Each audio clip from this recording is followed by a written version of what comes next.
Hi, good morning to all of you. So let us start once again.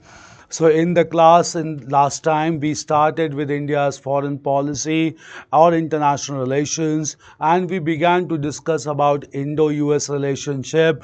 Very important because obviously United States being the oldest functional democracy in the world and India being the largest functional democracy in the world. Obviously the relationship between the two countries is very important. Good morning to all of you. Clear?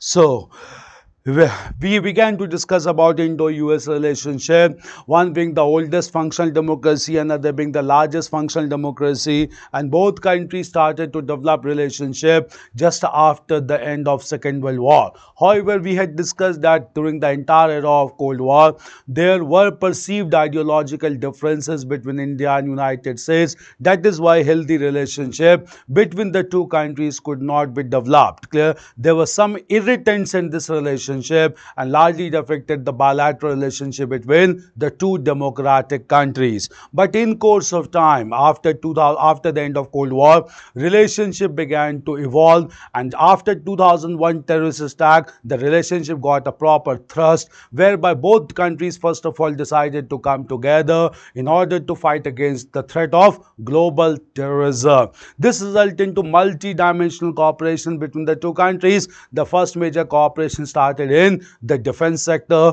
We had discussed about all major developments in the defense sector, especially especially the defense agreement, which was signed in 1995, renewed after every 10 years. It was renewed in 2005, marked by 2015. At the same time, we had also discussed about several other treaties like Logistics Exchange Memorandum of Agreement and other important treaties as well.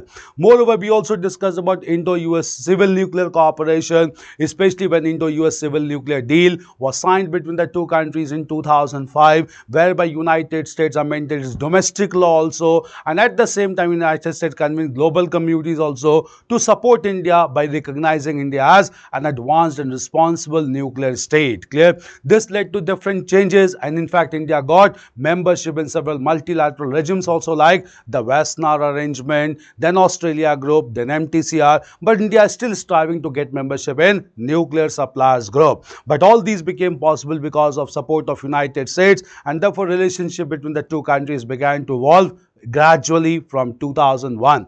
At the same time, there are other areas of cooperation between the two countries that also needs to be understood. Now we'll now come to economic relationship, especially the trade related issues between India and United States. So apart from nuclear diplomacy and apart from the cooperation in defense sector, now we'll move on to economic and trade diplomacy between India and United States. Clear? Now before we discuss, sir, there's a question from Parth. Sir, from world history section, many times UPSC are questions from unknown topics or the questions are from unconventional area. So in that case, what should be our approach? See Parth, clear? First of all, if you are going through previous year questions, clear, just let me know the questions that you see that it seems to be unconventional in nature.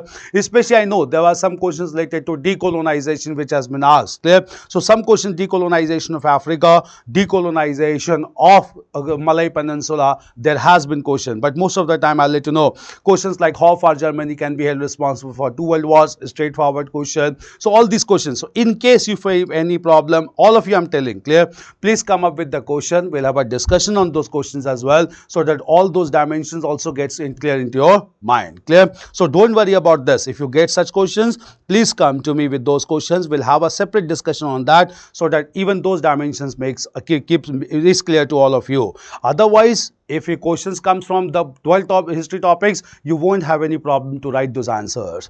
Next is, sir, to what extent Philippines able to counter China in South China Sea with Indian BrahMos? See, I'll let you know. Clear? In fact, we'll discuss about BrahMos today only, Nimai, which is a basically supersonic cruise missile jointly developed by India and Russia. Clear? In fact, again, I'll let you know, with BrahMos, India is countering China, because the reason is obviously BrahMos is being exported exported to other countries also in Southeast Asia. And with the export of BrahMos, the world's first supersonic cruise missile, smaller countries like Philippines is trying to counter the domination of China in South China Sea, because BrahMos has a range of 290 kilometers and that can cover a large area in the South China Sea, whereby the missiles of United China can be intercepted. In fact, the process by which Philippines counter China is to create a deterrent effect on China by having BrahMos as the supersonic cruise missile. So it basically, Philippines is able to counter China by creating a deterrent effect on China in South China Sea region by having the world's supersonic cruise missile BrahMos. Nimai, clear? Parth, so what will be the benefit if India will get the membership of NSG? If India gets membership of NSG, India will be accepted as a responsible nuclear state, and with this only India first of all will be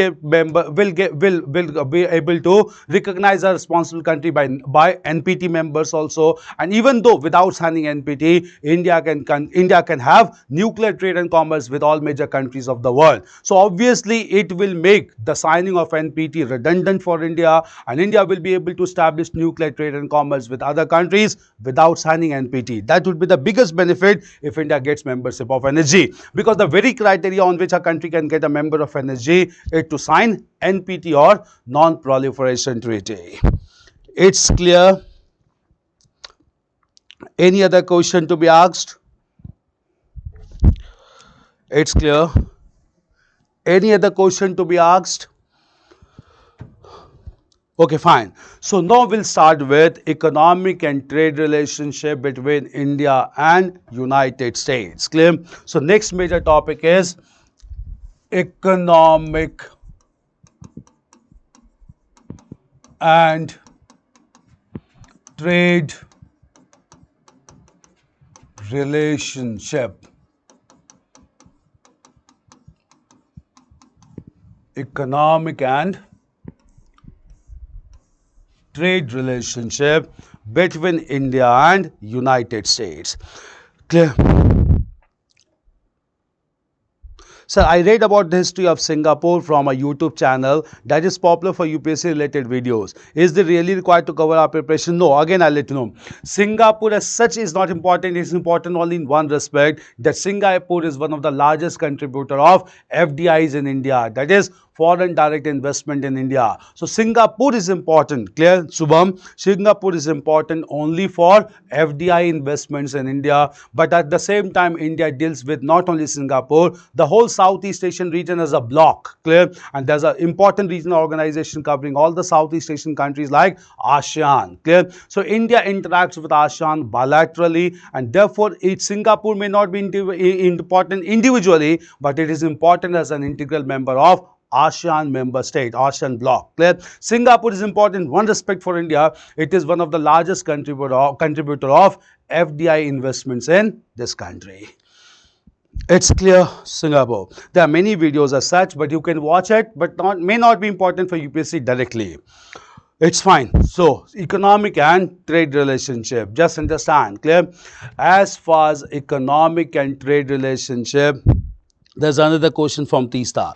Sir, can we say China is making the world indulge in arms race again, just like in the Cold War era?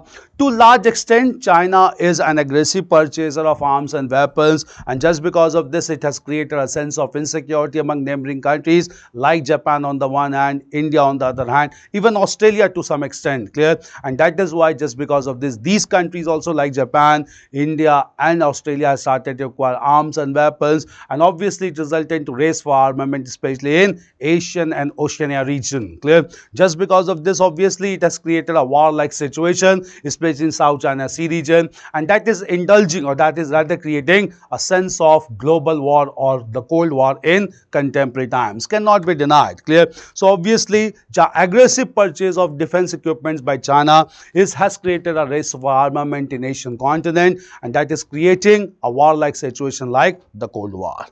That is why we say that Asian continent is turning out to be unipolar continent that needs to be countered to maintain balance of power. In fact, just to maintain balance of power also, countries like India, Japan and Australia is acquiring arms and weapons to create deterrent effect on China, and that is creating a Cold War situation. No doubt, clear? Cold War has come to an end in 1991, but the relics of Cold War still continues to exist in contemporary times.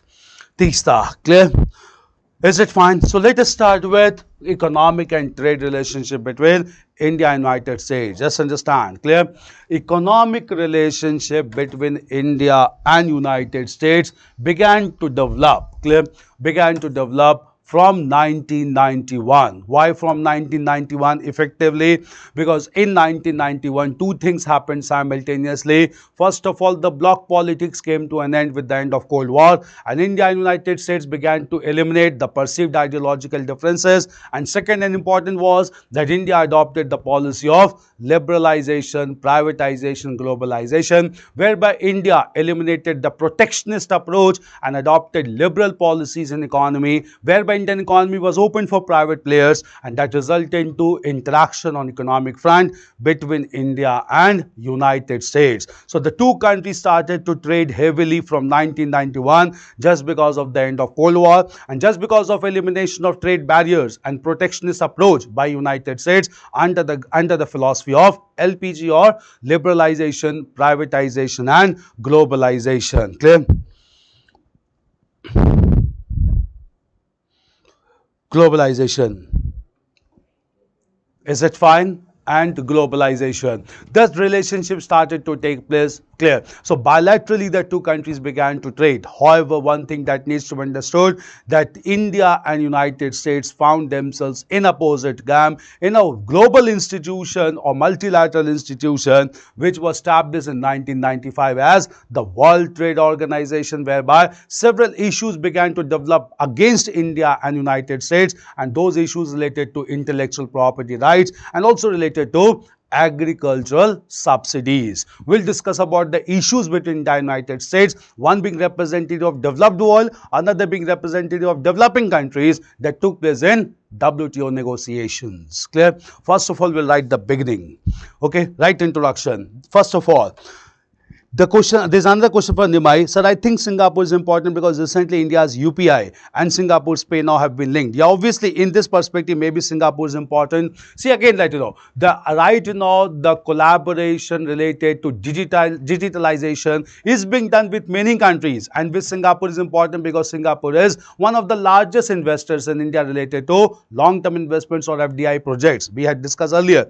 In fact, Singapore at one point of time must be the largest supplier of FDI funds to India for infrastructure projects. Obviously, therefore, digital transactions between India and Singapore is encouraged, and in this perspective only, India's UPI and Singapore's pay now concluded a collaboration. Clear? Singapore is important on economic front, but from geostrategic perspective, from international relationship perspective, Singapore alone may not be important. Much more important is Singapore as an important member of ASEAN region with which India has regular interaction. So Singapore is important on economic front, but geostrategically, the whole Southeast Asia region is treated as one region by India, and therefore India is indulged into regular interaction with the whole ASEAN bloc. Clear? Right, about economic and trade relationship. Right, the economic and trade cooperation, the economic and trade cooperation between India and United States, the economic and trade cooperation between India and United States began to emerge from 1991 as a result of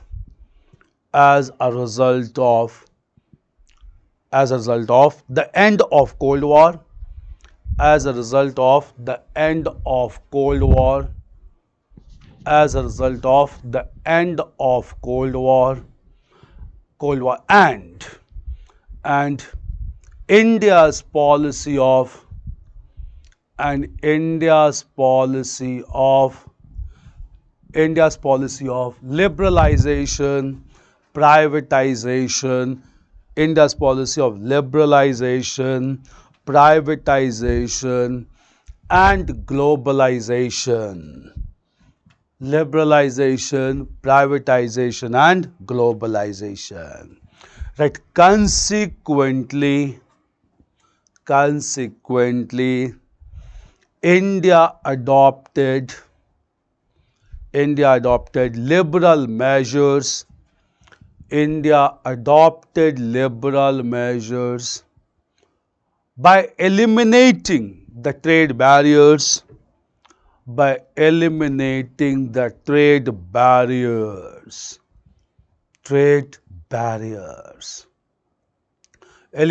trade barriers. Clear? Right. Even though bilateral trade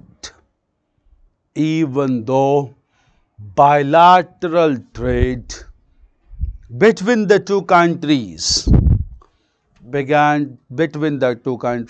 started positively. But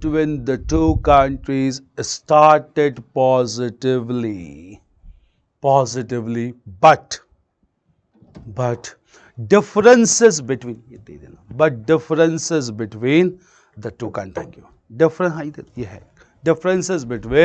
the two countries. Differences between the two countries. Began to be seen in a multilateral trading body. The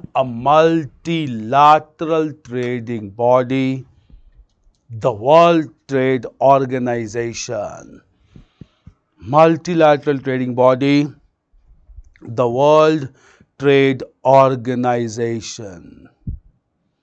Clear? Organization. World Trade Organization. Change paragraph. Clear?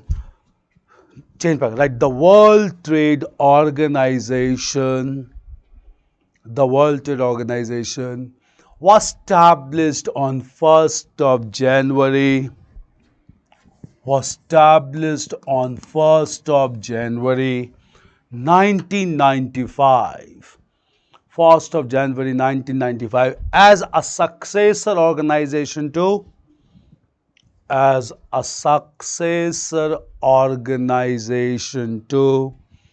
write in capitals, organization to the General Agreement on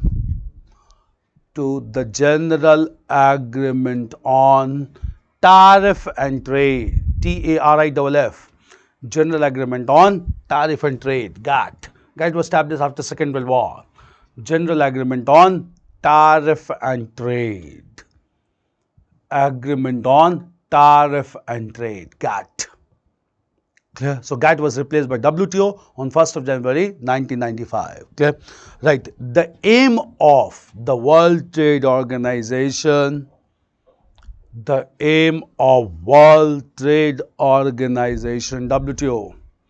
the aim of World Trade Organization is to promote rule-based,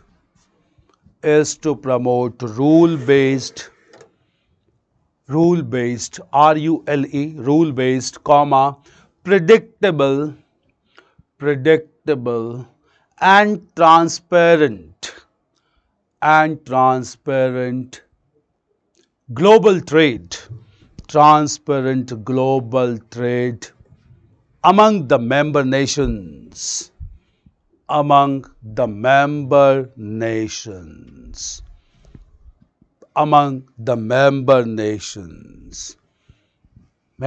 Clear? Right. However, the most important controversial issue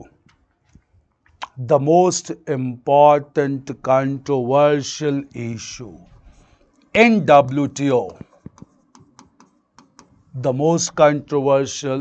WTO, is subsidy, especially related to agriculture. subsidy especially related to agriculture. Now just understand what is this issue, and that has created differences between India and United States as well. Clear? So what is this major issue? Clear? First of all, I'll let you know that the developed countries like United States and the countries of European world, also known together as Western countries, clear? All these Western countries are highly developed with respect to technology and scientific progress, especially compared to developing countries like countries of Asia and Africa. Clear? Moreover, it must be known that most of the countries in the developing world, they rely on agriculture and allied activities. For example, India only. Clear? The primary sector of economy in India is agriculture, where directly and indirectly almost 60% of the total population is engaged. Clear? Since agriculture is the mainstay in the economy of developing countries like India, all these developing countries, they provide huge support to their farming communities. Clear? In fact, prime sector lending is given to agrarian communities, and therefore countries like India has been providing huge amount of subsidy to the is able to provide huge amount of support to the farmers. Clear? But as compared to this, clear, just since they provide huge amount of subsidy to the farmers, clear, just because of this subsidy, agriculture produce generated, clear, this agriculture produce generated results into production of sufficient amount of food grains. Clear? So all these food grains generated in developing countries, clear, when they reach international market to be sold, clear, in these international market, the prices of these commodities are relatively on the higher side. Clear? Are relatively on the higher side. Clear? At the same time, the agriculture production that takes place in developed nations, clear, all these agriculture produce of the developed nations, they are also given huge amount of subsidy. Clear? And just because subsidy is given more as compared to the developing countries, clear, obviously the agriculture produce generated with huge subsidy results into lower cost of production. Since it results into lower cost of production, and when this agriculture produce reaches the international market, their prices are kept at relatively lower price. Clear? So obviously in international market, there's a kind of price discrimination. The agriculture produce of the developed countries are sold at relatively lower price,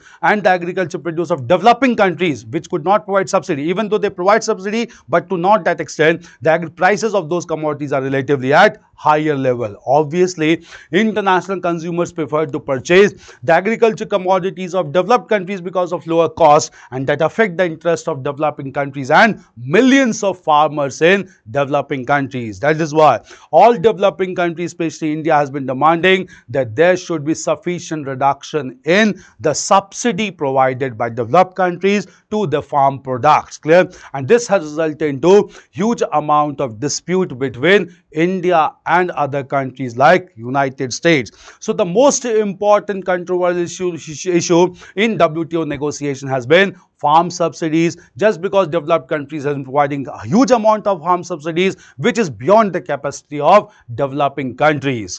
This has resulted into severe failure of WTO negotiations or ministerial conferences of WTO, and just because India has always spoken on behalf of developing countries. In fact, at this point, it must be understood that two countries has converged their interest, and these two countries are India and China. So at least on one front, India and China are together in order to raise the voice of developing countries against the developed nations. Clear? This has been one major controversial issue in WTO. Another is related to intellectual property rights as well. Clear? And intellectual property rights especially related to pharmaceutical products. We'll come to that as well. Clear? Right? First of all, this problem. Clear? Right?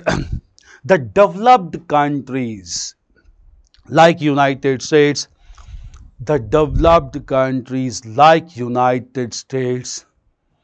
provide huge subsidy to the farm products,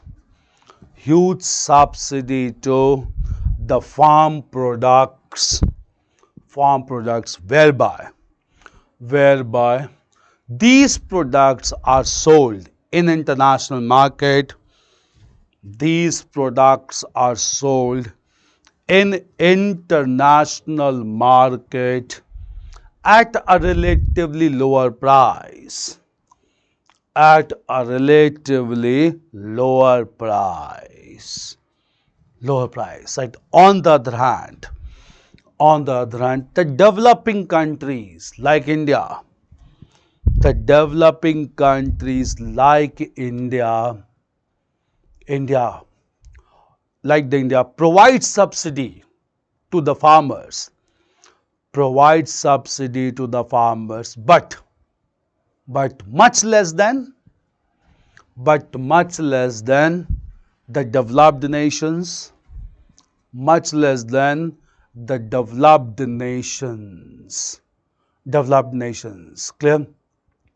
Right. Therefore, the farm products of developing countries, therefore, the farm products of developing countries are sold. Farm products of developing countries are sold at a relatively higher price, at a relatively higher price, which creates a situation of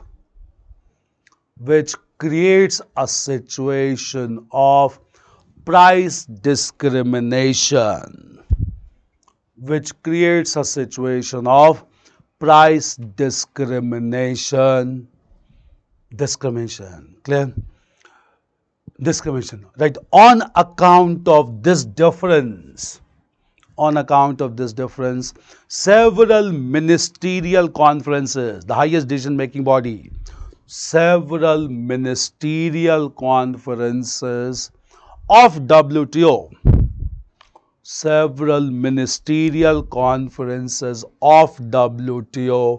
has failed. One controversial issue has failed. Clear? Right, next paragraph. Right, the second major issue between India and United States,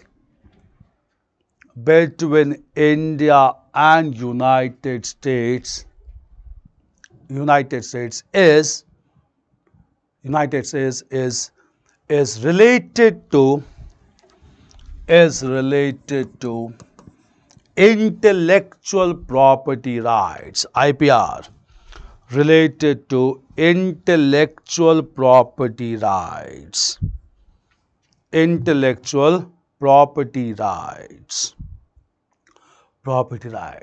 Clear? Right. Since United States is scientifically and technologically,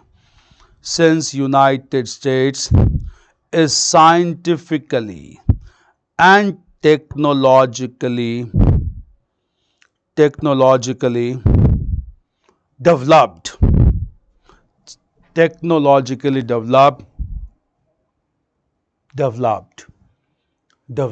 it wants India to reduce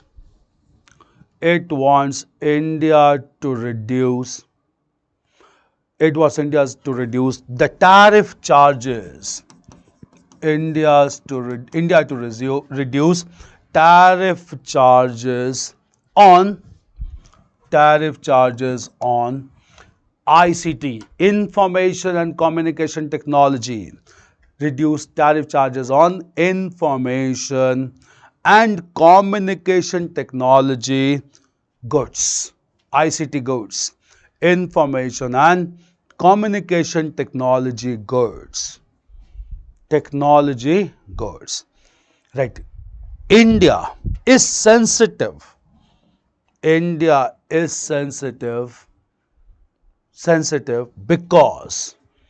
because Indian market will get flooded.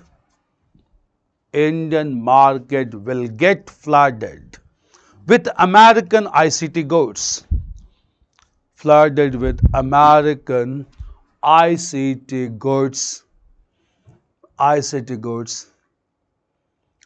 American ICT goods, which will affect the interest of which will affect the interest of domestic producers. Interest of domestic producers. Domestic producers. Clear. Right, next paragraph. Right, moreover, India has demanded, India has demanded, India has demanded the withdrawal of, India has demanded the withdrawal of the patent rights, patent, withdrawal of patent rights on several pharmaceutical products, patent rights on several pharmaceutical products, so that India can itself manufacture, so that India can itself manufacture these products, to emerge as self-sufficient country, to emerge as self-sufficient country, emerges self-sufficient country, self-sufficient country, clear? Right, all these issues remains to be resolved, all these issues remain to be resolved properly, remains to be resolved properly in order to boost economic and trade cooperation,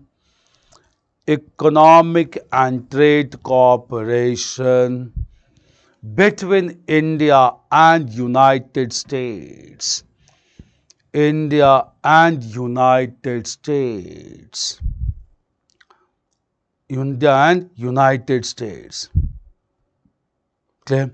Right. However, there is one positive aspect. There is one positive aspect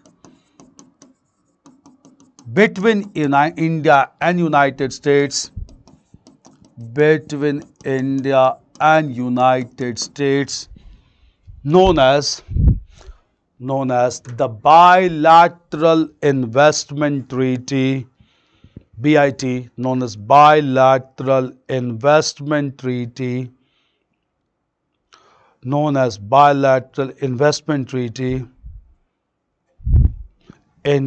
clear?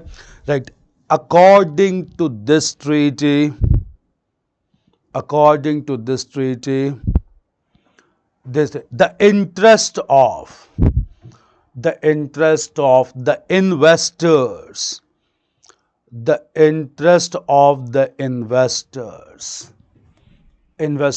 are protected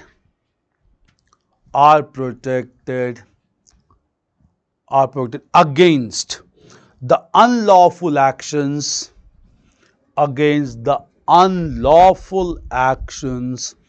of the host countries,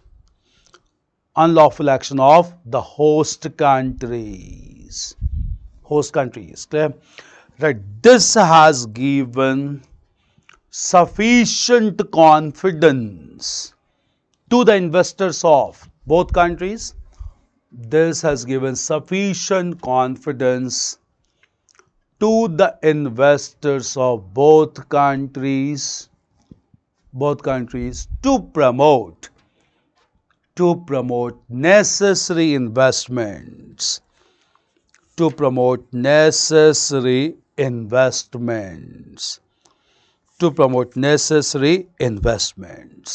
Change paragraph. Clear? Right. That related to economic and trade relationship, related to economic and trade cooperation, related to economic and trade relations, there is another issue there is another issue between India and United States, between India and United States, known as the visa regime, known as the visa regime, known as the visa regime. Now just understand this, clear? Visa regime, clear? So three types of visas are issued by India and United States, India and United States. Visa regime between India and United States. First of all is known as H-1B visa. Then we have L-1 visa, and we also have F-1 visa. Now what are these visas? First of all, we'll understand about these visas. Clear? H-1B visa is a non-immigrant visa for temporary workers. Clear? So H-1B visa is a non-immigrant visa. So first of all, you need to understand difference between migrants and immigrants or immigrants. Migrants and immigrants. What is the difference? Migrants are those persons who shift from one country to another country for permanent period. Clear? Migrants are those people who shift to one country for another country for a shorter period of time. Clear? Immigrants are those people who shift from one country to another country permanently. Clear? So difference between migrants and immigrants, first of all understand, migrants are those people who shift to one country for temporary period of time. Immigrants are those who shift to another country for permanent period of time. Clear? H-1B visa is a non-immigrant visa, that is not for permanent purpose but for temporary purpose. So H-1B visas are non-immigrant visas given to temporary workers in United States. Clear? This is one visa. L-1 visas are given by US administration when one expert shift his company, or rather one expert is transferred from one branch of the company to another branch located in United States. Meaning thereby it is a kind of intercompany transfer of higher grades of workers. That is, if one company operates in Singapore and has a branch in United States, and the employee of that company has to be transferred from the branch of Singapore to US, then such persons are provided with L-1 visas to ensure intercompany transfers. Clear? Moreover, F-1 visas are given to the students normally for a period of 1 year, and after they complete their education, this F-1 visa can also be converted into H-1B visas. Clear? So three different types of visas given by US administration to people from different parts just to supplement the workforce. Clear? So we'll come to these visas. Clear? Now there's another question first of all. So why there is a need for developed nations to provide huge subsidy to the farmers? Clear? Because they have sufficient amount of resources at the backup. So obviously they support the farmers by giving huge subsidy to the farmers. And since huge subsidy is given, the production cost of the farm products get reduced, and therefore the price is also kept at lower level in international market. So why correctly came downfall in IT sector all over the world? Clear? The downfall came in IT sector just because huge development of software products began to take place at the same time, and moreover, clear, large number of economies could not cope up with this. Clear? Because for IT sector there should be a structural absorption capacity, because without a structural absorption capacity, the growth and development of IT sector cannot be absorbed or properly accumulated. Clear? So downfall in IT sector was basically that beyond the demand, the supply of IT products began to take place, and just because of this, gradually the demand for IT products also come to an end all across the world, and that resulted into downfall in the IT sector. This is the correct reason that a huge amount of software products began to be produced which was beyond the demand, and that is why it resulted into flood of IT products, and that which was not demanded, and gradually when the demand declined, the IT products also started to decline, and that resulted into downfall in IT sector all over the world. So this is visa regime. Clear? Now we'll come to what is the regime, because major change was introduced by Donald Trump, the previous Prime Minister of the United States, who made it clear that visa regime must be made merit-based rather than chain-based. We'll come to that. Clear? So first of all, right, US administration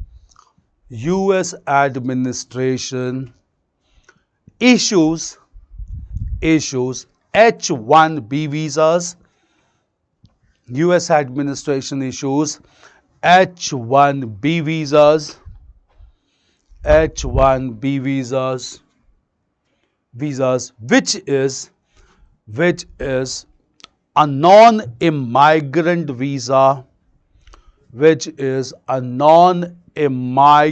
visa, for temporary workers.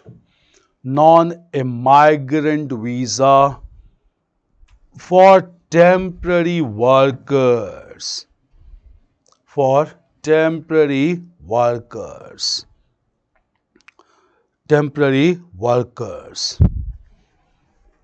workers. Clear? Temporary workers.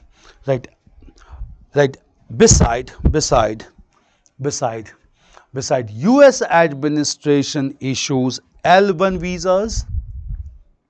US administration issues L1 visas to ensure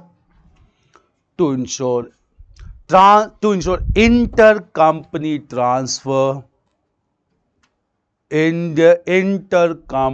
transfer of professionals. Intercompany transfer for professionals. Clear? Right. United States also offers F1 visas to the students. F1 visas to the students that allows them to study.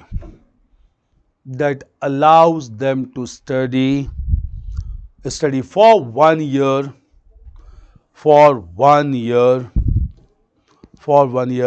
With practical training, which usually leads to a job.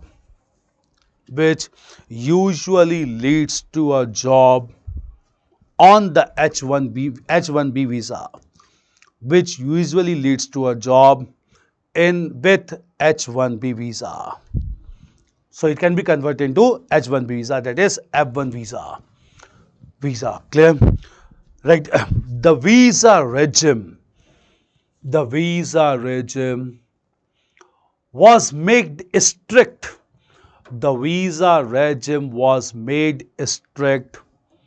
By US President Donald Trump.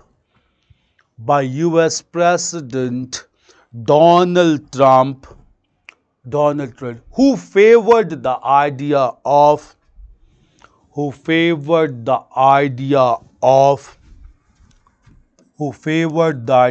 merit-based, right, within inverted comma, who favored the idea of merit-based immigration,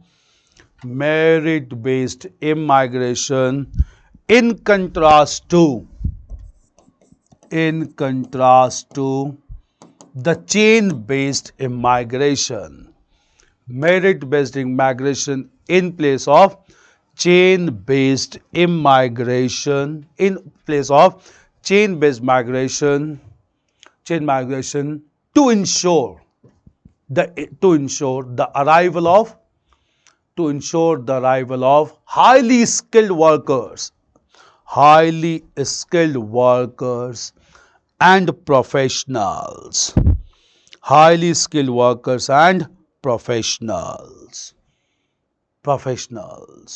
Clear? Right. Moreover, Donald Trump wanted to ensure the employment of Americans first.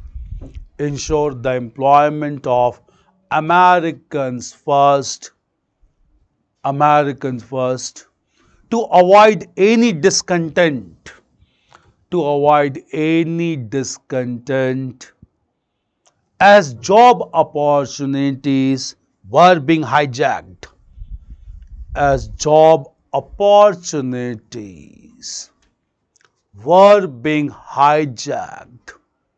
by hijacked by workers from other countries, hijacked by workers from other countries, clear? Other countries. Change paragraph. Right, the visa regime, especially related to F1 visas for students. The visa regime especially related to F1 visa. F1 visa became became became a matter of debate, during COVID-19 pandemic. It had huge impact during COVID-19 pandemic. COVID-19 pandemic. Pandemic. Clear? Pandemic. COVID-19 pandemic. Pandemic. Right. Large number of students. Large number of students could not move due to pandemic, even after the expiry of 1 year. It is given only for 1 year, even after the expiry of 1 year. Even after the expiry of 1 year. Right. In fact, these students wanted lifelong employment. These students wanted lifelong employment, which became controversial between India and United States. Controversial between India and United States. India and United States. Right. However, the visa regime has again been liberalized. The visa regime has again been liberalized.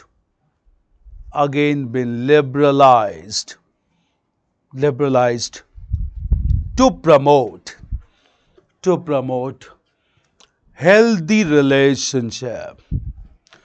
Liberalized to promote healthy relationship between the two countries. Healthy relationship between the two countries. Okay, I'll be a bit slow, don't worry. Healthy relationship between the two countries.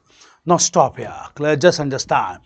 So all these were major issues between, even though there's energy corporation like Exxon and company, all clear, of US, but that is not a major format in Indo-US relationship. The most important development is all these issues to be understood. So with this, we have completed all major contemporary issues between India and United States. The most important being defense, the most important being after defense, the most important being the economic and trade relationship as well as nuclear cooperation. These are major dimensions of Indo-US relationship in contemporary times. Clear? Now we'll understand what is the prospect of this relationship, how this relationship can develop in coming time, what is the anticipation of experts. Because we had discussed earlier in the class itself that international relations always has three components: retrospect, then contemporary development, and the prospect. Clear? Prospect is equally important. The reason is you have to briefly anticipate what is expected out of this relationship, how this relationship is to grow in coming time, and what will be the impact as well. Clear? Now coming to the prospect of Indo-US relationship, we need to understand first of all, clear, on the optimistic side, it is largely accepted that two democratic countries were strange democracies in the retrospect, but has started to emerge as engaged democracies in contemporary times. So apart from being estranged in earlier time, now they both countries are engaged democracies, which is in favor of global peace and security, just because both countries have shared values in global peace and democratic order. So shared value is there between the two countries, as both countries are committed to democratic world order and peaceful world order. Clear? At the same time, clear, the two countries are important to maintain balance of power in the world as well as in Asian continent. Clear? As we have seen, China factor plays a very important role in Indo-US relationship, and in order to maintain balance of power in Asian continent by avoiding the hegemonizing tendency of China, it is very important for India and US to cooperate with each other in order to maintain healthy ties between India and United States, and to maintain balance of power in Asian continent. Clear? At the same time, there's one irritant that United States keeps on changing side, and it also supports Pakistan to some extent in contemporary times. Clear? And just because US support is given to Pakistan, obviously it creates an irritant Indo-US relationship, but obviously India wants US to give proper support to India in order to ensure the multipolarity in Asian continent. Clear? Moreover, clear, there are some irritants like CAATSA, that is the large number of legislation acted to prevent India from trading with Iran and with Russia. Clear? Obviously, India cannot afford to bypass Iran and Russia, because Iran is important not only for oil and gas, but even for strategic areas to enter into Central Asia. Clear? And Russia is always an old friend of India, which cannot be avoided, and therefore US will have to show more maturity in accommodating the concerns of India, so that the relationship could be further cemented in coming time. So if these irritants are solved in a matured way, the two countries can come out with major source of cooperation, and that will be suited to world's peace and security. This is the anticipation of Indo-US bilateral relationship. Clear? So right conclusion. Clear? Right heading as Indo-US relationship prospect, the road ahead. Prospect. Indo-US relationship, the prospect. Right, clear? Right. The bilateral relationship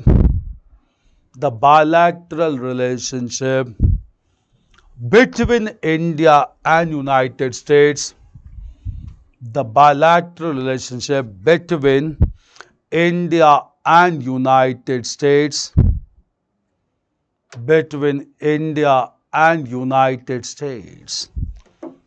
the bilateral relationship between United States was termed by experts as estranged. Termed by experts as estranged.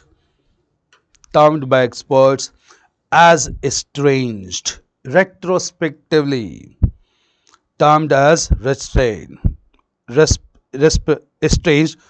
Retrospectively.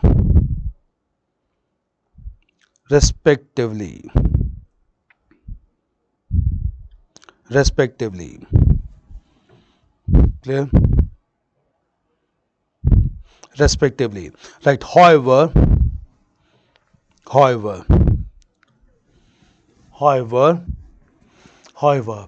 the two countries has emerged to be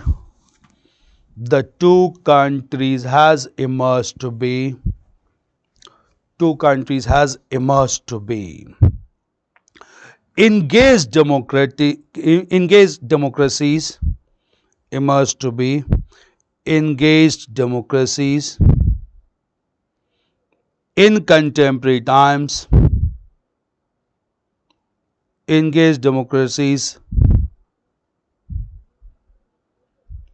in contemporary times.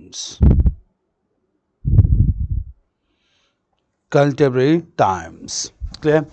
Contemporary times. Right. On account of this progress, on account of this progress. It is anticipated. On account of this progress, it is anticipated. It is anticipated. It is anticipated,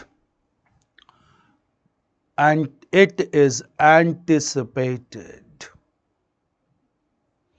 It is anticipated that the relationship will attain more maturity. Relationship will attain more maturity. Will attain more maturity due to convergence of interest. Due to convergence of interest.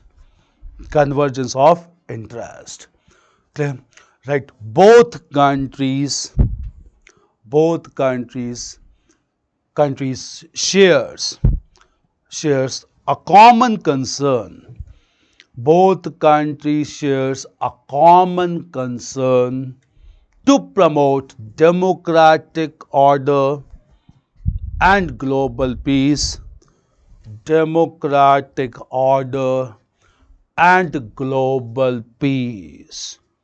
Democratic order and global peace. Clear? Right. United States wants to prevent hegemony of China. Wants to prevent hegemony of China in Asian continent. Hegemony of China in Asian continent. And supports India to maintain balance of power. India to maintain balance of power. Balance of power. Change paragraph. Right. However, there are some irritants.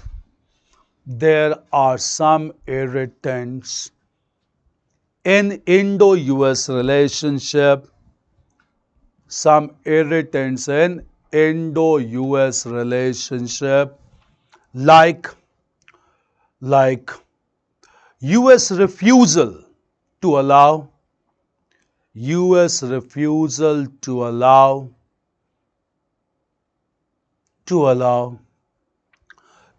India's inclination towards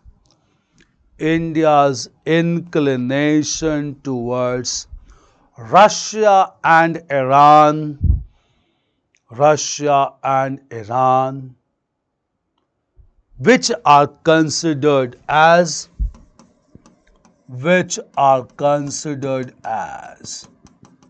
the rogue states by United States. CAATSA has been implemented because of this.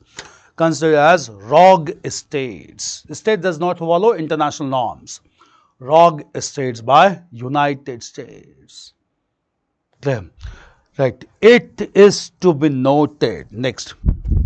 It is to be noted that India cannot afford. It is to be noted that India cannot afford to neglect Russia and Iran.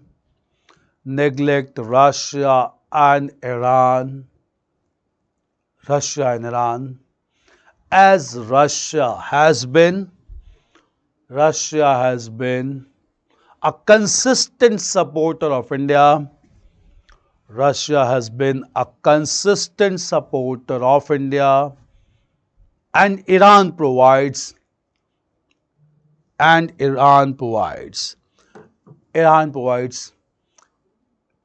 access to India in West Asia and even in Central Asia. As well as in Central Asia. Central Asia. Clear? Right. Next sentence. Right. Therefore, United States will have to adopt. United States will have to adopt more accommodative approach. Will have to adopt more accommodative approach. More accommodative approach towards India to promote healthy bilateral relationship, to promote healthy bilateral relationship, to promote healthy bilateral relationship, healthy bilateral relationship. So this has to be understood, clear? So there are some convergence, there are some divergences also, and it needs to be accommodated by United States to promote healthy relationship. India and United States, very important country. Therefore, it needed to be discussed elaborately. Now, I'll take some questions also. Please speak slowly. I'll do that. Don't worry. Next, H1B visa and L visa issue for how many years? H1B visas are given for 3 years, which could be extended for 6 years. Clear? And L1 visas are given for 3 years. Clear? 3 years to managers and professionals. So H1B visas are given for 3 years, which could be extended for 6 years. L1 visas are given for 3 years only. Clear? Okay. Chain-based immigration means, chain-based means that people coming in chain, people coming in succession without any restriction. Clear? So according to Trump administration, people were from different parts of the world. They used to come to India they used to come to US without any stop, and that resulted into a successive migration known as chain migration. Clear? So chain-based immigration means one people followed by chain of people coming to United States without any qualification like merit-based or skilled professionalism. So Trump administration wanted to stop the chain-based immigration and to replace it with merit-based immigration to ensure skilled and highly qualified professionals to come to US. Clear? Path. Clear? Next is Braj. Sir, if a student wants to go to America for 4-year bachelor degree, then which type of visa required? Obviously, F1 visa would be given, which would be extended consecutively. Clear? So it will lead to subsequent increase in the grace period, but it will be he will be provided with F1 visa, which will be extended continuously after year. Clear? Next is, sir, can you please explain again what is a chain-based system? We had discussed chain-based immigration. That is one people coming followed by other sections of people coming together without any merit qualification. Clear? This is known as chain-based immigration, and that was replaced by merit-based immigration. Sir, the students wanted lifelong employment. What would the mean the change in visa or guarantee of employment? What would that mean? Change in visa or guarantee of employment. Clear? Say students who completed their education, they wanted to stay there permanently, and for this, clear, they needed to be given extension. But America, during pandemic crisis and even after that, wanted that Indian students to revert back to their countries, because whatever jobs were available in the United States, they wanted to reserve them for Americas. That is America for Americans. Clear? Obviously, that affected the interest of students and it became controversial in nature. It's clear? Okay. So Indo-US relationship. Now, after discussing the bilateral relationship between India and United States, now we'll discuss about bilateral relationship with another major power at global level, that is Russia. Clear? So after United States, any country which is very important for India is obviously Russia. So we'll discuss India's relationship with Russian Federation. Clear? So Indo-Russian relationship. We'll move on to this topic. So India and Russian Federation.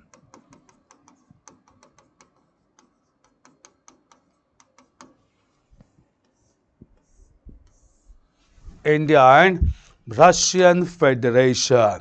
We'll discuss about Russia and Russian Federation. Sir, kindly elaborate ROG state. See, ROG state is a term used by United States for those countries like North Korea, Iran, the countries which does not follow international norms and which are threat to global peace and security. So, ROG state is a term used by United States for those countries who are basically irresponsible countries and they are threat to global peace and security. Clear? For instance, Iran has been declared as ROG state because it is claimed that Iran has been diverting its nuclear policy for nuclear weapon program, and that can be a threat to global peace and security. North Korea has developed even large number of nuclear arsenal, and that is why it is considered to be irresponsible, that can create major effect or rather adverse effect at global level. So rogue states are those states classified as states which are threat to global peace and security. Shubham. Next is Sumana Kundu from Howrah. So, is it chain-based migration or chain-based immigration? Chain-based immigration. If it's the former, why it's mate-based immigration? No, it's chain-based immigration. Clear? It's chain-based immigration against the merit-based immigration. It's immigration. Clear? Sir, now the USA has also experienced terrorism spread by Pakistan. Why is it not rising the voice against Pakistan's occupation of POK and China's occupation of Aksai Chin? Vidisha Sarkar. See again, that is clear. Even though USA has become victim of global terrorism, clear. United States cannot raise the voice of Pakistan's occupied Kashmir or China's occupation of Aksai Chin. Why? There's a reason behind that, and that reason is technical. You need to understand. Clear. First of all, coming to POK under Pakistan, clear, the line that divides the POK region between India and Pakistan, clear, this line is not an international line. If it could have been an international line recognized by global countries and United Nations, United States could have raised its voice, clear. But since 1972, when Shimla Agreement was signed between Indira Gandhi and Zulfikar Ali Bhutto, this line was declared to be line of control as a bilateral line between India and Pakistan to be resolved bilaterally between the two countries. Clear? So do understand, it's very important. It's a very important question, Vidisha Sarkar. I'll just let you know. Clear? Do understand this concept first of all.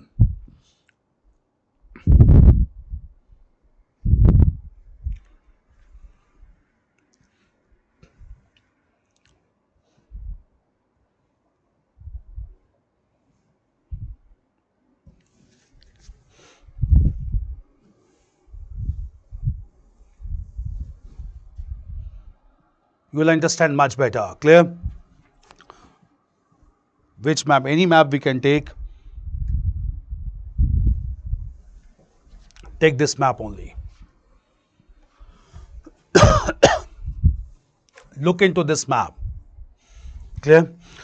This is the region of Gilgit-Baltistan. This is Azad Kashmir, POK. This whole region is POK occupied by Pakistan. This is Aksai Chin occupied by China. This is Trans-Korkam Tract which was given by Pakistan to China. And this is Jammu and Kashmir and Ladakh. Clear? Again, I'll let you know. This line that is there between India and Pakistan that divides the POK with Kashmir, it is a bilateral line between India and Pakistan. Since it is a bilateral line between India and Pakistan, this can be resolved bilaterally only between the two countries. So obviously, since it is not an international boundary, this region is not recognized internationally. Clear? So make this thing very clear that line of control is a bilateral line which can be decided only between India and Pakistan. Third party interference cannot be done, and it has been mutually decided by India and Pakistan, that is Indira Gandhi and Zulfikar Ali Bhutto during Shimla conference of 1972. So obviously United States cannot intervene into this concept of POK because it is not third party interference is not allowed. This is one thing. Another issue is that why not United States raise voice against China's occupation of Aksai Chin? Why not? The reason is clear. The boundary that divides India and China is known as the McMahon line, and China considers the McMahon line to be an imperial line. Why imperial line? The reason is it was drawn way back in 1914 during First World Cold War when China was not a nation. So China claimed without taking the consent of Chinese people, the line was demarcated by the Europeans and therefore it will not be accepted by China. Since China does not accept the McMahon line only, obviously the boundary between India and China cannot be fixed concretely, and that is why the issue of Aksai Chin cannot be resolved by United States. So even though United States has realized the threat from global terrorism, United States can neither resolve the POK issue nor the issue of Aksai Chin. Is the concept clear, Vidisha Sarkar? It's a very important and conceptual thing to be understood. Why not? Because the line of control is a bilateral line between India and Pakistan, not an international boundary. Clear? Next is Vishwajit. How Indian like Sundar Pichai, Kamala Harris live long time in US? How many times after got permanent citizenship in US? Clear? See, as far as permanent membership in the United States is concerned, after staying for several years, clear, if a person applies for permanent membership, he has to apply for green card. Clear? And after looking for his contribution to America, a green card can be given, and with this green card, permanent citizenship can be offered. But only after a certain period of time and after proper contribution to United States, green card can be given, and with this green card they can acquire American citizenship. In this way only Sundar Pichai or Kamala Harris. In fact, they are persons of Indian origin who shifted way back. Clear? So obviously their parents had been staying, they were born in America, and obviously since people who are born in America, they are considered to be American citizens from the birth. Those who have gone to America and after staying for some time applied for green card, they can become citizenship. But those people who are born in America, they are normally American citizens, and therefore they can take the citizenship of America naturally. Clear? No. Sir, recently news America gave a proposal to India to join NATO and India refused this. Sir, is this not effect on Indo-US relationship? Obviously, again, I'll let you know. First of all, in the very first class, we had made it clear, India follow an independent foreign policy without fear or favor, and India cannot be a part to any treaty that affects this impartial stand. Clear? No. NATO. Clear? NATO is a relic of Cold War politics. Clear? NATO was established basically to deal with communist aggression in 1949 during Cold War. Even though Cold War came to an end, NATO was not diluted by global countries like United States, and therefore NATO still remains to be a remnant of Cold War politics. Now, India joining NATO, clear, obviously mean India has diluted completely the principle of non-alignment, and India has come into an armed race, because NATO is a military organization of United States and Western European countries. So if India joins NATO, India will also have to start the race for armament, and therefore it will not be able to claim as welfare state. So obviously India refused to join NATO. Obviously it will not affect Indo-US relationship. The reason being,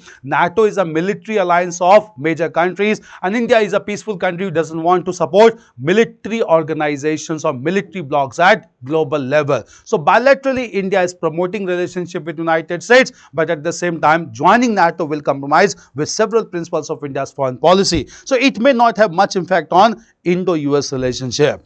Next is, sir, can you please discuss briefly about the difference between India and United States in the issue of climate change? Again, I'll let you know. Clear? With respect to climate change, clear, I'll let you know there is a difference. The difference is related to carbon mechanism also. Clear? Several countries like United States claim that developing countries like India are basically emitting more amount of carbon dioxide just because of their economic activities, and with emission of huge carbon dioxide, it is leading to climatic change and global warming. Clear? And that is why all these countries should be forced to stop carbon emission. And if they want to stop carbon emission, they can also have to purchase carbon credits from the developed countries. Clear? Obviously, the developing countries cannot stop emission of carbon dioxide because they have to follow several commercial activities and manufacturing activities. So if these activities are stopped, obviously it will halt the economic progress and development. So in these countries or countries like India claim that all these developed countries like United States has used the carbon method earlier, they have developed. Now they are going for clean mechanism. But developing countries has to go through the same process for some years. Then only they can resort to clean mechanism. And that is why emissions of carbon dioxide cannot be stopped as of now, because obviously the high cost of technology cannot be borne by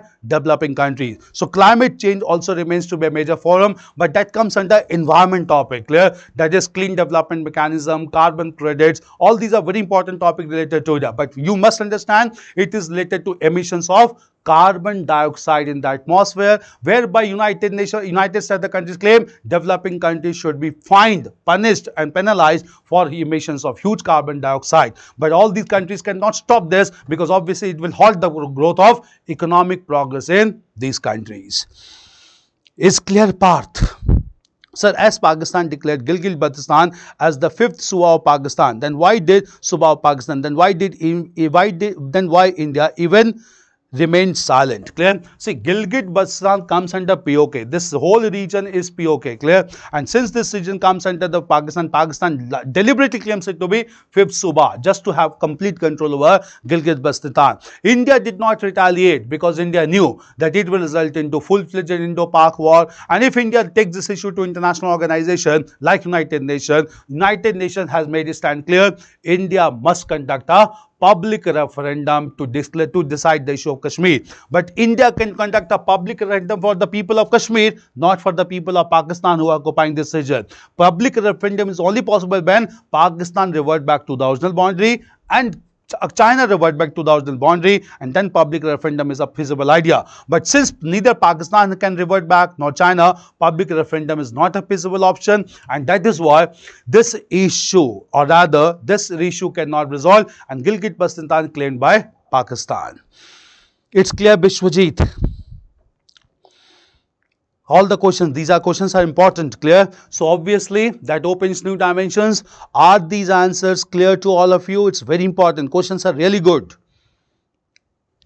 Okay, now we'll move on to Indo-Russian relationship, and first of all we'll discuss about the retrospect of this relationship, then the contemporary dimensions, and then the prospect of this relationship. These three approaches which has to be followed. Now coming to Indo-Russian relationship retrospectively, clear? Just understand, clear?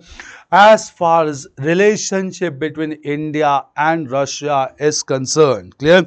This bilateral, if we look into this relationship retrospectively, first of all we need to understand, clear, that Russia emerged to be a very prominent country just after successful socialist revolution in 1917. We had discussed in world history that successful socialist revolution took place in Russia in 1917, and thereafter Vladimir Lenin became president of Russia, introduced several reforms like war communism and new economic policy. This was even continued by dictator Stalin from 1928 onwards, clear?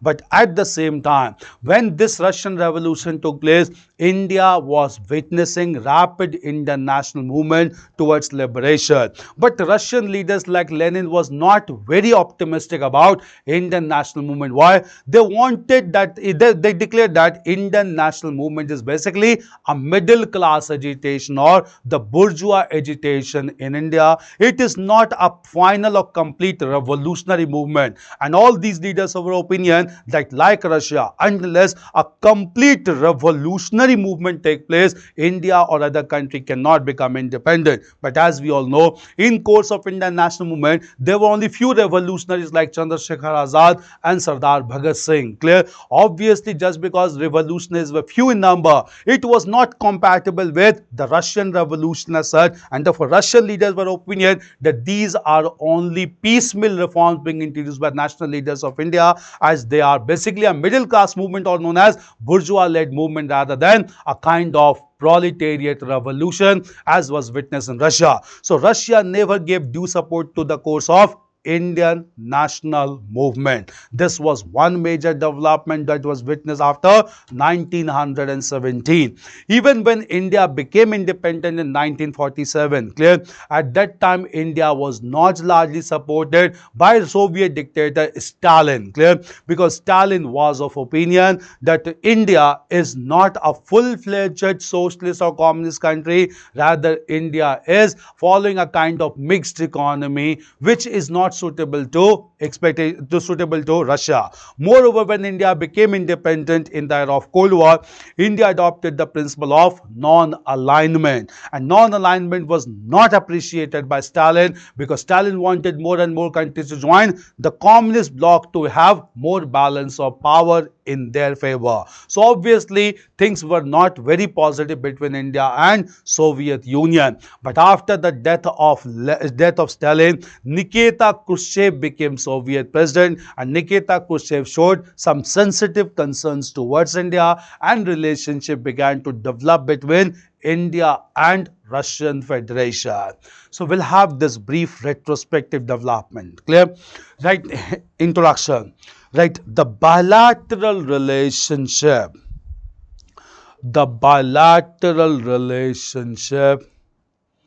between the bilateral relationship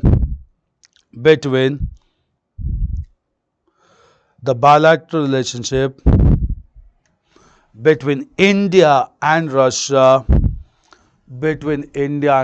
can be traced back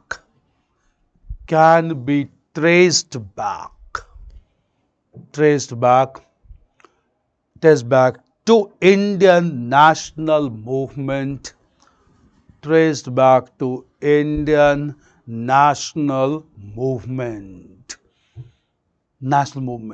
Clear? Right. Next, during the course of Indian national movement,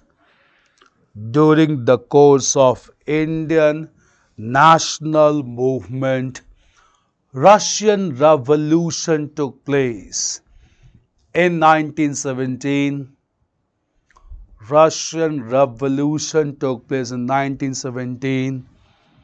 As a proper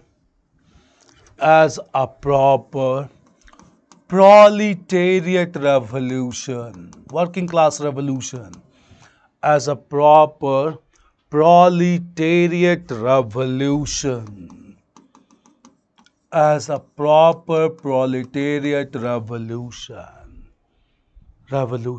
Clear? Right. At the same time,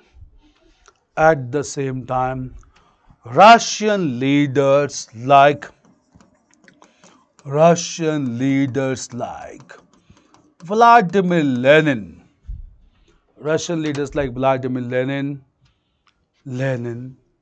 realized that Indian national movement is largely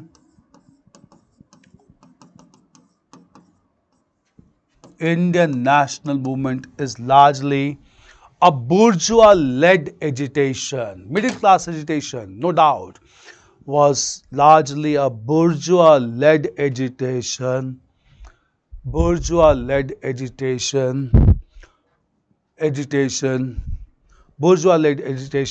rather than proletariat movement or revolution,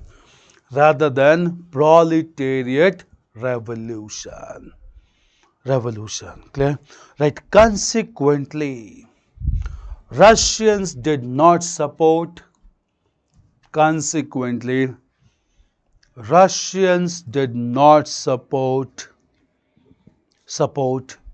the ideals of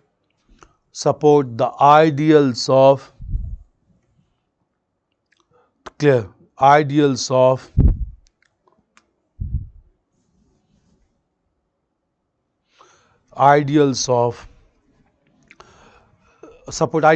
Indian national movement. Change paragraph. Clear? Right. Even after India's independence,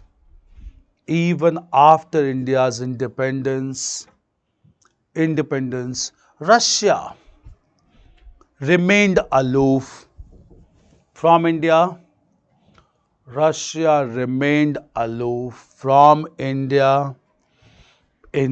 Due to the principle of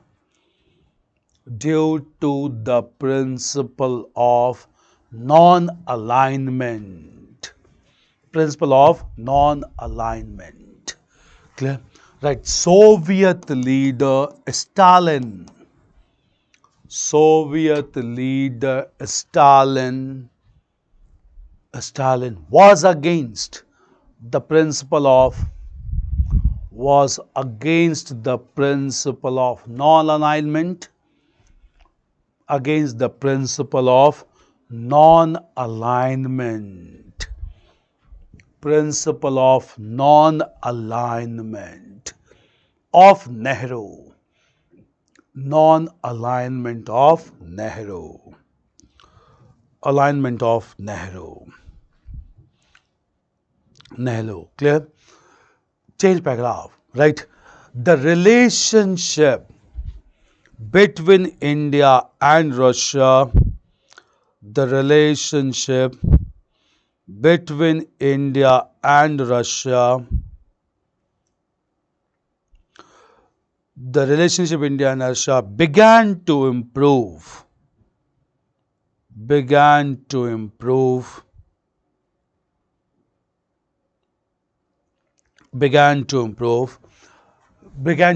under the presidentship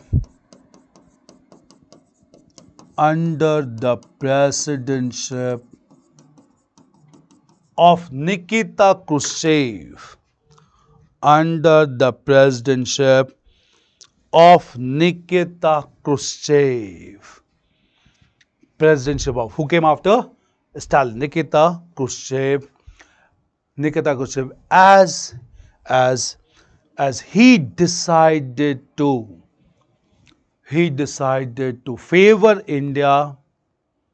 He decided to favor India so as to balance Pakistan,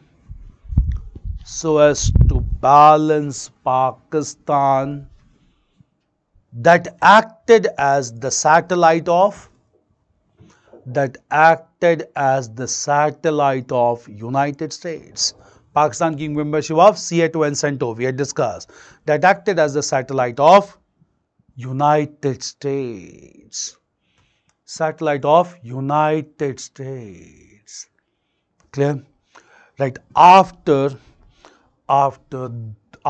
the full-fledged Indo-Pak War, of 1965, full-fledged Indo-Pak War of 1965, Soviet Union, Nikita Khrushchev, Soviet Union convened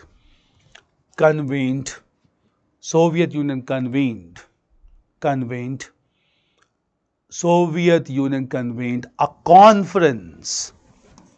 Soviet Union convened a conference at Tashkent, Central Asia.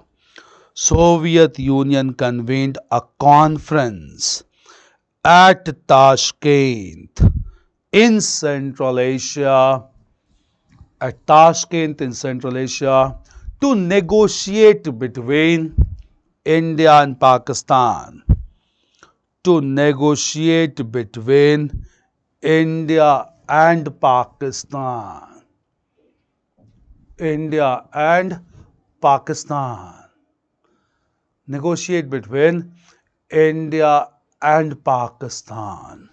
Okay. Right. This conference was attended by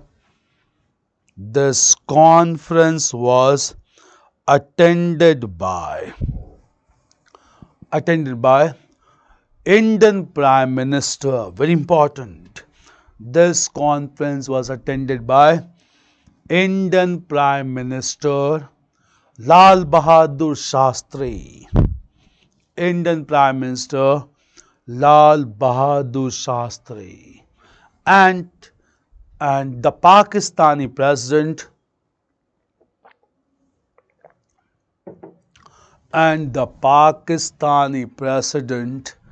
General Ayub Khan. Pakistani President General Ayub Khan.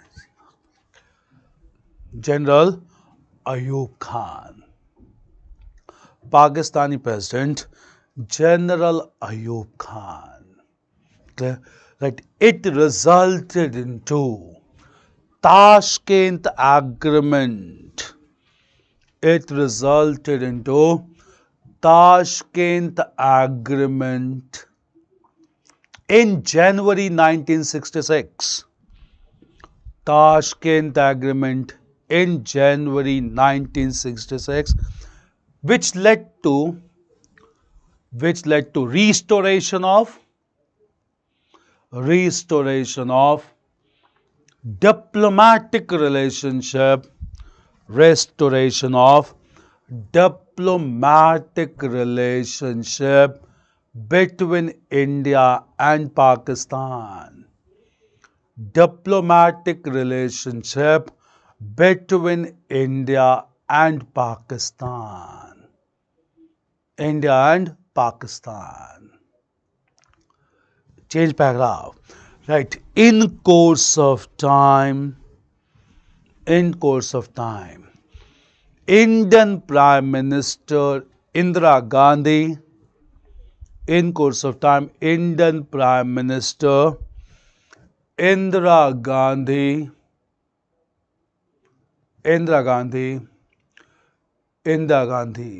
went forward to sign Indo-Soviet Treaty,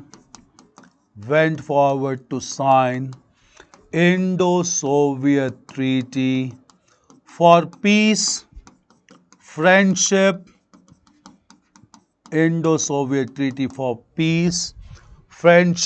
and cooperation. Indo-Soviet Treaty for Peace, Friendship and Cooperation in 1971.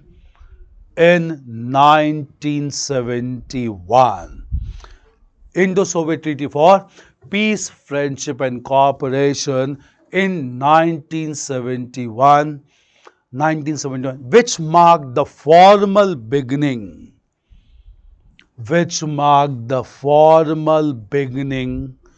of bilateral relationship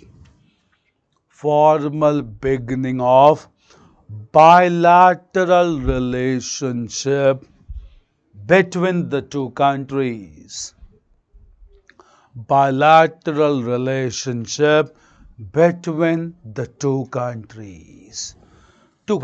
Now, what was this? Because it diluted non-alignment to a large extent and it led to further bitterness between India and United States. That is why the US President at that time, Richard Nixon, became totally against Indira Gandhi. In fact, he began to use abusive language against Indira Gandhi just because Indira Gandhi concluded formal bilateral treaty with Soviet Union known as Indo-Soviet Treaty for Peace, Friendship and Cooperation, whereby several areas of cooperation were decided between India and Russia at this time. Clear? Now, question arises. Clear? What made it imperative for Indira Gandhi to sign this formal relationship with Soviet Union? Why Soviet Union was required by Indira Gandhi at this time? We need to understand in larger perspective. Clear? Why it is important in larger perspective? First of all, clear?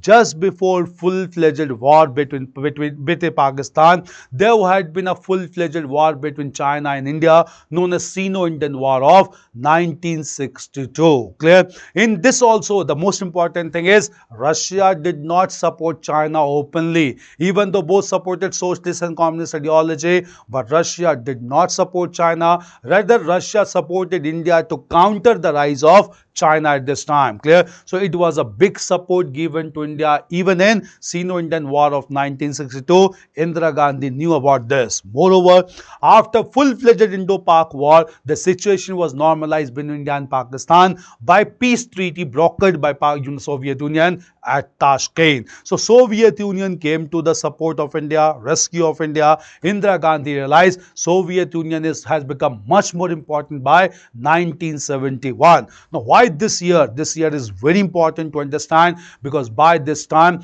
both Pakistan and China came together. They made some, or they rather they had a malified intention to divide India. Clear? Just because they had malified intention to divide India, we need to understand what was the planning at this time. Clear? We need to understand this region. Clear? What was the factor here? We will just understand. Clear?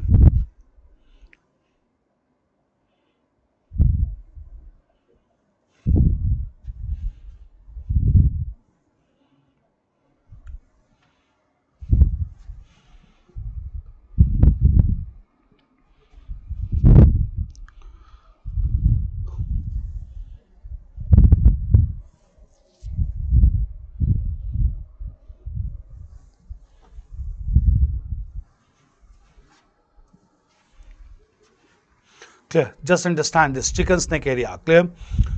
We'll understand this one. Clear? Just look into this. Clear? First of all, we need to understand it is a hard reality that India's mainland is connected with the northeastern part of India with a narrow passage of land known as Siliguri Corridor, located in the state of West Bengal.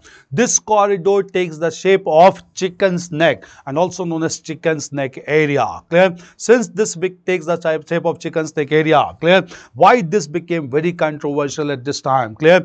China at that time was on the northern side, and Bangladesh now, it was a part of East Pakistan at that time. So after Sino-Indian War of 1962 and after Indo-Pak War of 1965, both Pakistan and China decided that they will attack this narrow passage of land and will separate the entire northeastern part of India from India's mainland. China was supposed to attack from the northern side, and at the same time India or Pakistan was to attack from southern side at this time to block this region, and after blocking this region to separate the northeastern part of India from India's mainland. It became a grave concern for India at this time. Indira Gandhi responded positively, and Indira Gandhi realized that one country that can support India in this gesture was Soviet Union. Clear? First of all, in 1971, Indira Gandhi signed Indo-Soviet Treaty for Peace, Friendship and Cooperation, in which Soviet Union decided to support India in all venture. After making this arrangement, Indira Gandhi instigated war with Pakistan, and so Indian forces acted swiftly, defeated Pakistani forces, and East Pakistan was liberated in the new country known as Bangladesh. So threat from this side came to an end, and therefore Siliguri corridor was protected, and India maintained its connectivity with northeastern part of India. And that is why when this development took place, Pakistan appealed to United States, and United States decided to take nuclear action against India, even placed its aircraft carrier enterprise in Bay of Bengal region. That affected Indian sentiment, but Soviet Union came to the rescue of India, and therefore major war was averted or avoided. Therefore, it was a diplomatic masterstroke of Indira Gandhi to conclude Indo-Soviet Treaty for Peace, Friendship and Cooperation in 1971, which was a big development for India. Clear? Right, next. Right. As per this agreement, Soviet Union agreed to support India. Soviet Union agreed to support India on multi-dimensional front.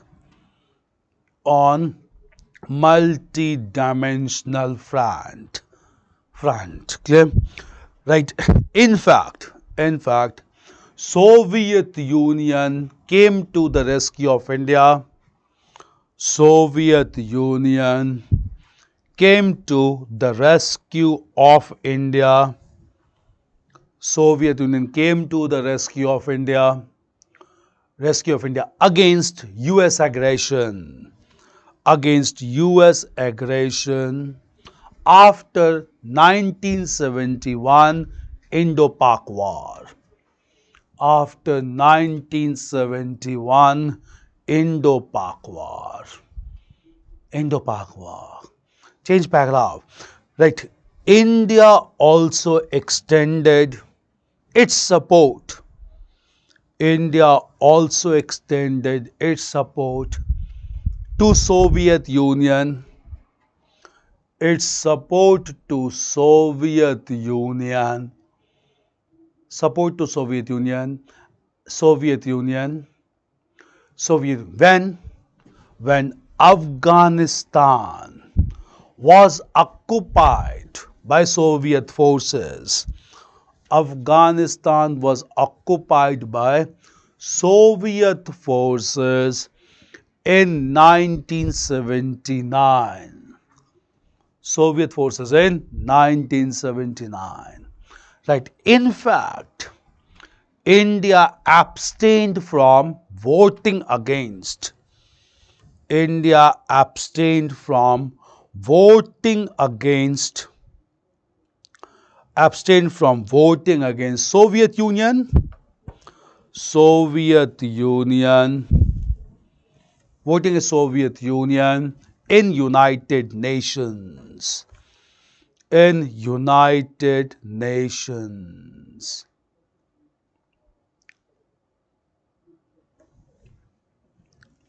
Soviet Union, United Nations. Clear? Change paragraph. Right. After the disintegration of the Soviet Union,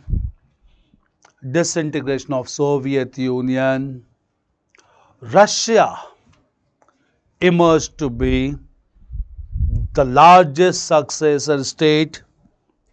Russia emerged to be the largest successor state under the presidentship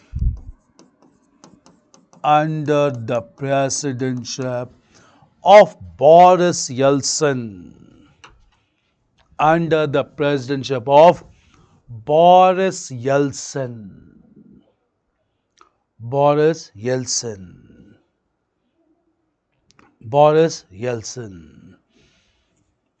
Clear? Right. Both countries continued to cooperate with each other. Both countries continued to cooperate with each other and declared this bilateral relationship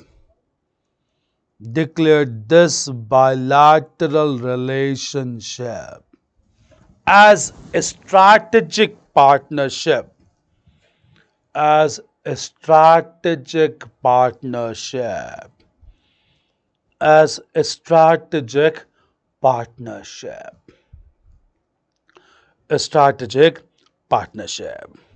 Clear?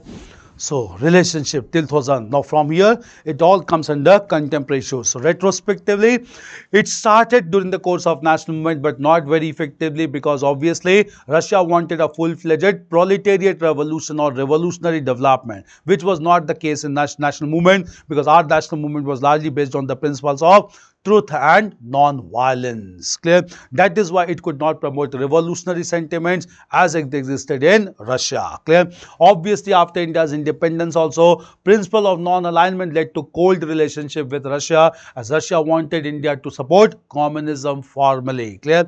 Relationship began to improve when Indira Gandhi signed formal bilateral relationship in 1971. We had discussed the context also. Thereafter, relationship began to develop further as India also adopted a very accommodative approach when Afghanistan was occupied by Russia. In fact, when Russia walked away from Afghanistan in 1998, it paved the way for the rise of Taliban in Afghanistan. Clear?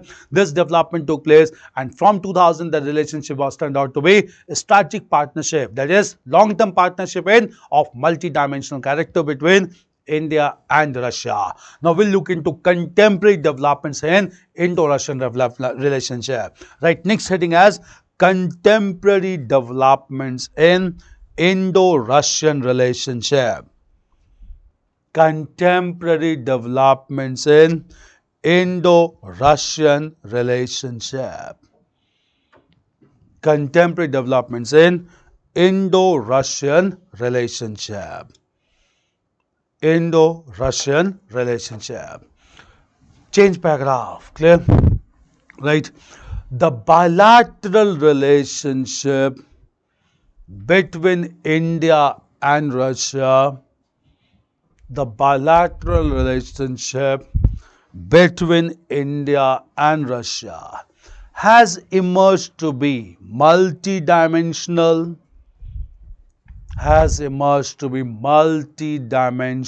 and strategic, multidimensional and strategic, multidimensional and strategic.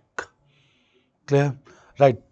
Strategic. Right. The most important area of cooperation, the most important area of cooperation is the defense sector between the two countries, is the defense sector between the two countries. Clear? Right. The defense cooperation between India and Russia, the defense cooperation between India and Russia, in Russia is traced back to 1962. Russia supported India for the first time. Traced back to 1962, and in contemporary times, more than 70%, and in contemporary times, more than 70% of Indian defense equipment, more than 70% Indian defense equipment is of Russian origin,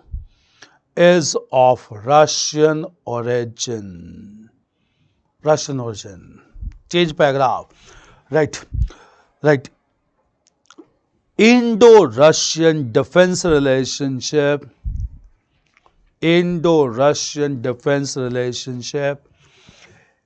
is largely derived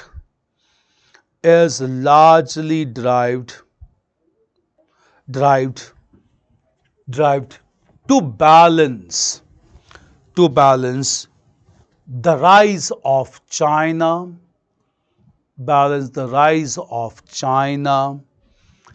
as well as to keep a check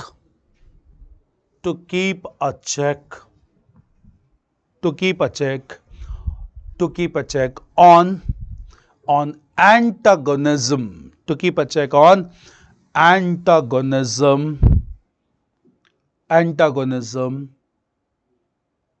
of United States, antagonism of United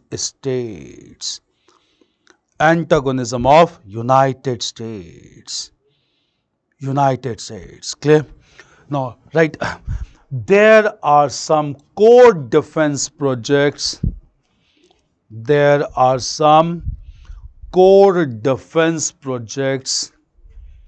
Where Russia is engaging with India.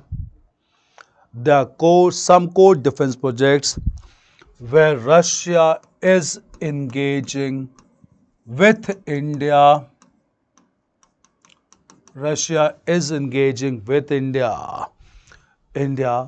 Like S-400 Triumph missile project. We had discussed earlier with reference to Katsa. Clear? Like S-400 Triumph missile project. Second, AK-2003 assault rifle. AK-203 assault rifles. 2003 assault rifles. Then T-90 tanks. Bhishma tanks. T-90 tanks. Then Sukhoi 30 MKI Sukhoi 30 MKI and MiG-29 and MiG-29 Minesweepers. MiG-29, very important deals. MiG-29, MiG-29. S-400 Triumph missiles, AK-2000 assault rifles, T-90 tanks, Sukhoi 30 MKI, MiG-29 and 5th generation fighter aircrafts also, clear? But these are the prominent ones, clear? MiG-29, MiG-29, clear? Right, all such engagements, all such engagements,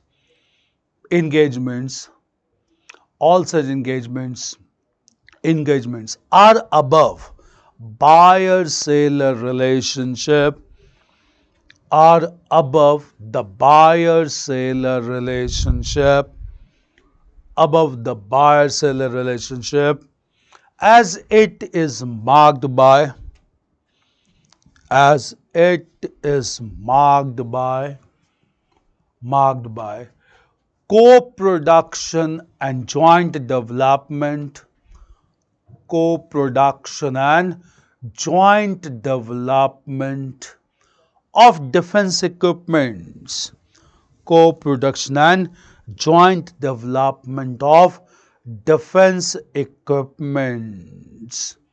Okay, right, the most important example, the most important example,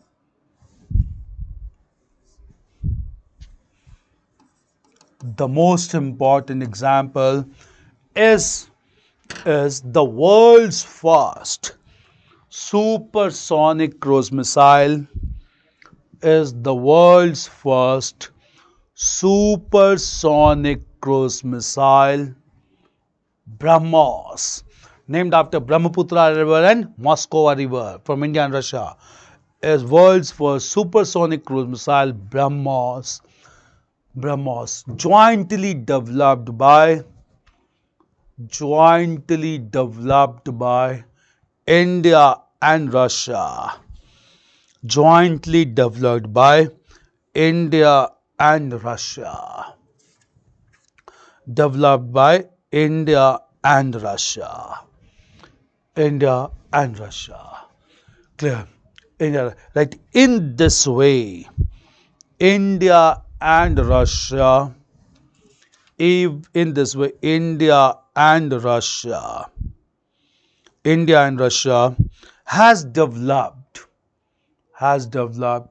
healthy cooperation in the defense sector, healthy cooperation in the defense sector, even against American legislation, even against American legislation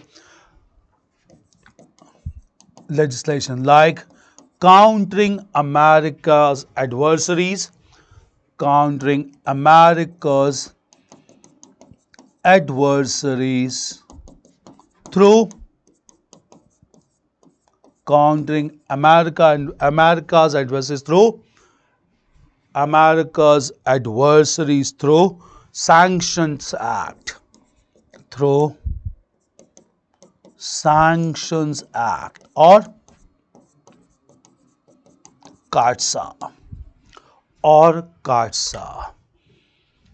we had discussed this fact earlier also, or CAATSA, clear? Right, next paragraph, right? However, Indo-Russian defense relationship, defense relationship has some irritants as well,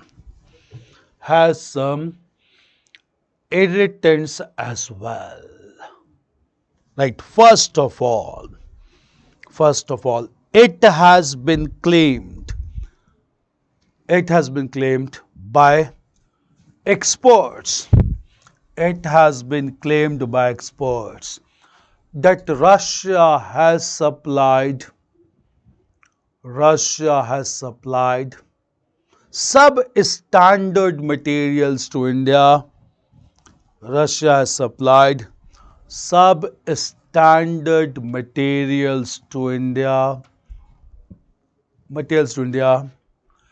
India. For example, its aircraft carrier. For example, its aircraft carrier, Admiral Gorshkov, its aircraft carrier, Admiral Gorshkov, which is known in India as INS Vikramaditya. INS Vikramaditya. INS Vikramaditya. Clear? Right. Another irritant is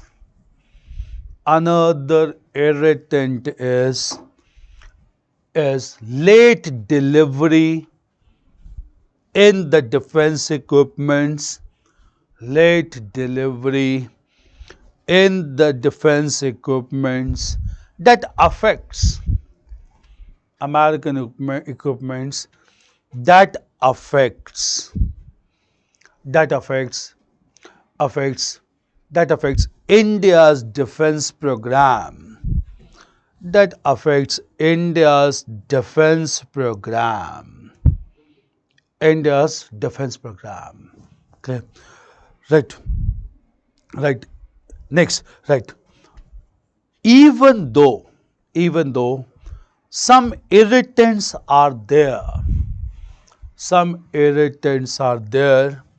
Russia remains to be a reliable partner. Russia remains to be a reliable partner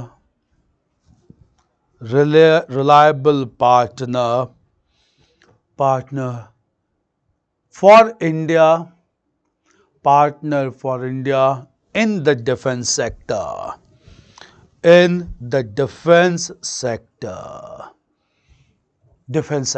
Clear? Now, apart from defense sector, India and Russia are closer to each other in the field of space research and technology, which is very important to understand. In fact, India started its space research and exploration with support of Russia or Russian experts. Clear? In fact, India's first space mission was named as Aryabhat in 1975, which was placed into orbit or space with the help of Russian spaceship known as Cosmos. Clear? So obviously India started its space research and exploration with support of the Soviet Union, as Soviet Union gave its spacecraft Cosmos for the launch of Aryabhat, the first space mission. Moreover, the first Indian to be launched to space, that is Rakesh Sharma, was also launched with the help of Russian spaceship or Soviet spaceship. This marked the beginning of a space cooperation between the two countries, and the most important support given by Russia to India was that in 1991, Russia decided to supply some cryogenic engines to India so that India could learn the technique of cryogenic engine, and Russia even decided to transfer necessary technology to India so that India can indigenously develop its own cryogenic engine. Now, what are cryogenic engines, where cryogenic engines are required, and why it is very critical for India? We'll understand about the importance of cryogenic engine. Clear? Right. Next heading as space cooperation between India and Russia. Space cooperation between India and Russia. Clear? Right. India and Soviet Union began to cooperate in the space sector.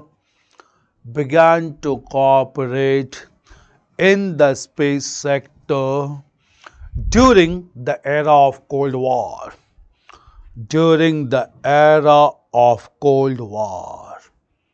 Cold War. Clear?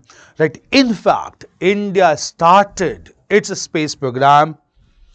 In fact, India started its space program.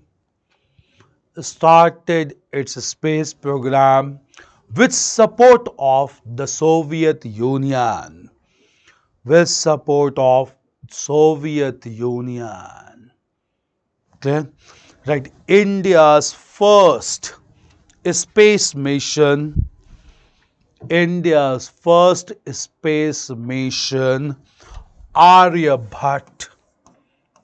India's first space mission, Aryabhat, was launched in 1975. Was launched in 1975. With Soviet spaceship. With Soviet spaceship Cosmos. With Soviet spaceship Cosmos. 1975. Cosmos. Change paragraph, right? Next sentence, right? In 1984, Indian astronaut. In 1984, Indian astronaut Rakesh Sharma. Indian astronaut Rakesh Sharma was launched to space.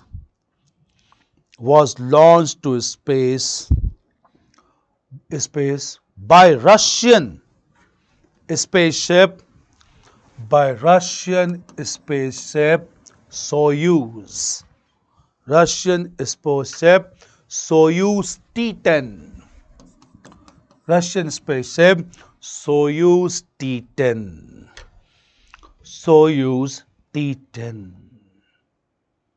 Soyuz T-10. T-10. So Soyuz T-10. Clear? Change paragraph. Clear? Right. In 1991, Russia agreed to supply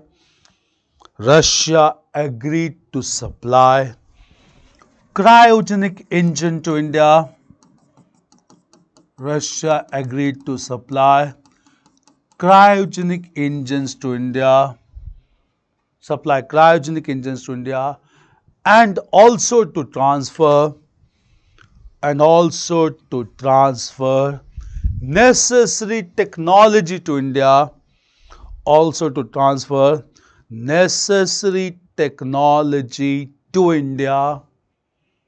To develop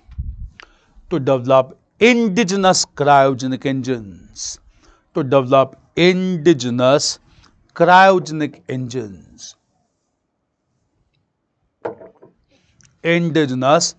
cryogenic engines. Why cryogenic engines are very important for India, will come, where it is used and why it was considered to be a big support by Russia. We'll come to that. Clear? So cryogenic engine. We'll have a break now, and after the break of 1 hour, we'll start exactly at 2 o'clock and we'll continue from here. Clear? Thank you. I'll answer some of your questions are there. I'll answer the questions after the break. Clear? Thank you.